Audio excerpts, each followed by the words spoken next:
Costa è andato ben oltre i suoi doveri d'ufficio. Quando si offre la propria vita non si è mai candidati a essere eroi, nessuno vuole essere eroe, ecco, questo è il mio punto di vista.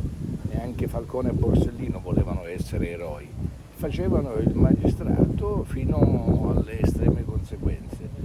La paura si affronta sapendo di dover correre rischi anche per la propria vita. Io sono contento che il figliolo Beppe Agosta abbia trovato non soltanto lo spirito per rendere omaggio alla memoria del padre, ma anche il dinamismo per muoversi giorno dopo giorno su questo terreno. Il governo nazionale, come sapete, ha adottato alcune iniziative sul fronte della legalità assai significative. Abbiamo rinnovato la commissione antimafia dove tutte le forze politiche sono impegnate a produrre norme nuove, a indagare su angoli oscuri. Lasciatemi dire personalmente, ritengo che la legge che disciplina lo scioglimento dei comuni per infiltrazione o per condizionamento mafioso ormai vada sottoposta a revisione.